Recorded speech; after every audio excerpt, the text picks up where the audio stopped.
Hello everyone, hope you're doing well. When it comes to the pasta developers for Naval for January 2022, there's quite a lot of long articles and a lot of information. So I thought I'd kind of do what I did in December and split some of them up. So in this one, we're going to have a look at the U.S.S. Rudderow. So another thing to also note is you may hear some weird noises in the background when it comes to the audio. That's basically because my washer is going on in the background and I didn't realize because I have my headphones on. So there might be some banging and crashing because obviously the thing's probably overloaded. But anyway, let's get into the video and have a look at the Rudderow. The first one is for America, and it is the U.S.S. Rudderow. And this machine actually was a turbo-electric destroyer Escort, which is kind of interesting. The United States Navy, at the start of World War II, had long held the concept of a second-rate destroyer in contempt. During the First World War, interest had risen in a cheap, mass-produced escort vessel which could be used to defend convoys or patrol rear-line areas without removing a first-rate vessel from the front lines. Yet owing to the end of the war and the presence of literally hundreds of the ubiquitous four-stackers of the Wicks and also Clemson classes, this interest rapidly dried up. Indeed, as late as 1937, this huge fleet of aged reserve ships was considered to be the primary source of any future escort vessels. The Navy explicitly denied the construction of any new small destroyer hulls in place of 1,500 to 1,700 ton designs then under construction. 2 years later, the Navy was forced to reconsider its stance on small patrol and escort vessels. The remaining aged hulls of the four stackers were clearly not up to task of absorbing all of the requirements of such a type, and it was doubted that construction of the newer and larger destroyers would produce numbers sufficient to meet the envisioned future requirements for protecting convoys across the Atlantic to Europe or those in the vast Pacific. A new, much smaller and more seaworthy design was clearly needed for these duties. In September of 1939, the General Board at last put out the call for design proposals for a small, easily produced destroyer escort. The War Plans Division simultaneously suggested that such a design be allowed to sacrifice speed and offensive power in favor of a large cruising radius and improved seakeeping. The original requirements for such a design envisioned a 1,200-ton ship equipped literally with 48 depth charges for use on Y projectors and racks. Additionally, it was stated that the design required an effective double-purpose battery, although there was some confusion over the desired caliber, 3 to 5 inches, and number of barrels, 2 to 4. The design was to make no less than 25 knots on 2 screws, with a radius of 6,000 nautical miles at 12 knots. No torpedoes were included in the original requirements, as this design was not intended for frontline use in serious combat as a fleet torpedo boat. In spite of the lack of interest, several independent designs were nonetheless submitted for consideration. These designs, one from Gibbs and Cox and one from the Bureau of Ships, were of 1,050 and 750 tons. Their armament ranged from several 5-inch dual-purpose weapons with 1.1-inch machine cannons to a mixture of 3 to 4-inch guns and torpedoes. The design speed was set at 25 knots. At this point, the entire program had nearly been killed when the Bureau of Construction and Repair came to the conclusion that such designs were not appreciably cheaper and also far less capable than the existing 1,600-ton designs. However, the program received unexpected attention in September of 1940 from then-President Roosevelt, who directly intervened to order trial production for both types. In spite of this event, by 1941, the General Board again balked at the available designs, which still were projected to cost and displace nearly as much as a proper destroyer. The CNO stepped in on the 16th of May 1941 to officially kill the project, cancelling the initial 50-ship order, and this decision was affirmed several months later when the General Board stated no DEs of any type would be built, period. A few short months later in June, it would be revived yet again. Back from the dead for the umpteenth time, now it was at the pleas of the Royal Navy, who were woefully short of any and all escort craft. They wanted 100 of them as quickly as possible, armed with 3-inch guns and torpedo tubes.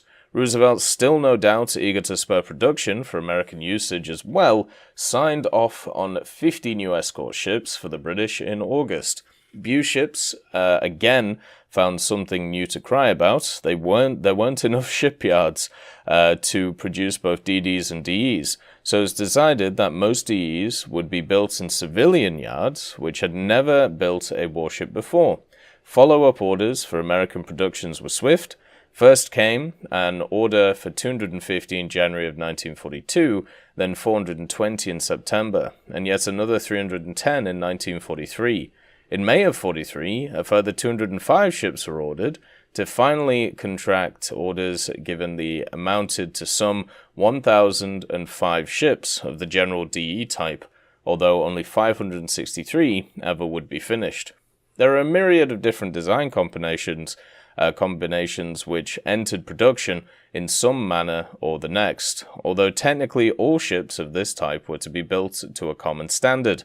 The material reality of wartime and production limitations meant that there were at least 6 major variants. These were the 3-inch armed Evarts, the GM tandem diesel on the original short hull with a half-size power plant, the 3-inch armed Buckley, the turbo-electric on the new long hull pattern, the 3-inch armed Cannon, the diesel-electric tandem drive on the long hull pattern, the 3-inch armed Edsel, the Fairbanks Morse reduction gearing on the long hull pattern, and then 2 final subclasses, the 5-inch Rudderow, which was a turbo-electric drive on the long hull pattern, and the 5-inch armed John C. Butler on the Westinghouse geared turbines on a long hull pattern. This rounded out the wartime orders. The designs we're focused on is, of course, the turbo-electric long hull type armed with 2 5-inch guns, or the DE-224 class of vessels. The vessels of the Rudderow are unique among these designs in that they combine the long hull, the triple 21-inch Mark 15 torpedo launcher, and 2 of the heavier single mounts enclosed base ring type 5 inches, in place of the earlier 3 to 4 3-inch single open mountings. The additional benefits of the larger hull present on this type is that they carried the full authorized anti-aircraft armament of 4 40mm Bofors mounting in 2 twin mounts, one on the bridge and the other on the aft 5-inch turret, and 10 20mm Oerlikons. Unlike the first classes of ship, the Rudderows were built with the originally desired 12,000 SHP, which allowed for a top speed of 24 to 25 knots, although forcing was apparently possible in practice as evidenced in service. This was generated by 2 General Electric turbo generators fired by a pair of combustion engineering boilers, fed through 2 shafts. This stood in marked contrast to the first 2 classes, which suffered from a lack of available machinery, and as such were built with only 6,000 brake horsepower, generated by 4 1,500 horsepower marine diesel engines of the type used aboard submarines, and were limited as such to only 20 knots. The later John C. Butler, of which the ever-famous U.S.S. Samuel B. Roberts is a member of, were built and the originally designed geared geared steam turbines. As the production for the needed gearing had finally become available during the construction, the Butler and Rudderow types were almost identical externally, the only major differences between the latter displacing an additional 65 tons owing to a greater mass of the turboelectric motors and its related systems. The Rudderow itself was laid down on the 15th of July 1943, launched in October, and commissioned on the 15th of May 1944. Much like her more numerous older and younger sisters, her quick building time speaks volumes about the level of production being met in the United States shipyards throughout 1943 and 1944. The entirety of her wartime career focused along the usual tasks of escorting ships and patrolling the coasts. By the end of 1944, she had moved to the Pacific Ocean, where she would spend the rest of the war protecting landing ships and conducting anti-submarine and anti-aircraft picket work. After the war ended, she was placed into reserve in January of 1947. There she remained until she was struck from the list in 1969 and sold the following year. Rudderow, and by extension her subclass, represent an interesting intermediate point in the DE program. They are unique in being both fully armed with a battery of 5-inch guns and torpedoes with a long hull, and in also being the only alternate power plant design produced with the desired SHP delivery. Earlier designs are less capable in terms of speed, armament, and also utility. The follow-up design is what was originally desired, but by the same token also less interesting as a result. Turboelectric machinery has long been known to possess several key advantages over geared steam turbines, which makes it desirable. These are the ability to run the boilers at full power while having the shafts immobile, as the motors can be disconnected from the shafts at any time. This means that the turbines do not need to first back down in order to engage reverse motion or go to a stop at all, or vice versa to accelerate. It also means that a full head of steam can be kept built up even when the ship is not moving, allowing for much more rapid acceleration when the drive is engaged.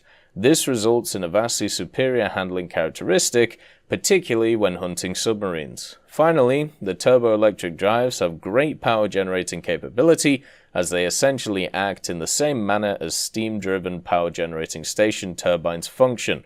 Although the little utility in-game, such as turbines on a much larger ship, the U.S.S. Lexington, were able to power an entire city for over a month. Naturally, the primary disadvantages are greater relative cost, as well as, of course, the increased rate. So this vehicle is looking pretty interesting and would bring something new to the game, which is always at least interesting to me. Obviously, the guns themselves would be pretty simple, the ones that we talked about, but it did get a refit where they added some 40mm. So basically, you could have a version from 44 to 45, which would have two 5-inch Mark 12s in single mounts. Then you'd have two dual 40mm Bofors, 10 20mm Oerlikons, and then also three 21-inch torpedo tubes with the Hedgehog projectors and a bunch of depth charge tossers as well. It wouldn't have any aircraft, it wouldn't have any aviation or anything like that, but it would have decent speed, it wouldn't have a lot of armor, but it could be something to sit at the top of the coastal tech tree. As always, I hope you have a wonderful day, and I'll see you next time. I'd just like to thank Professor X 1718, Orangetail, Sakoshi Tiger, BRFC 15, Teddy, John Ryman, Universe A, Eugens Terry, Ambrosius McClellan, Daniel Stanton, Martinez, B. Young, and then Kyle Kin, Barine, Lafouche, and also Samuel Slick for supporting the channel.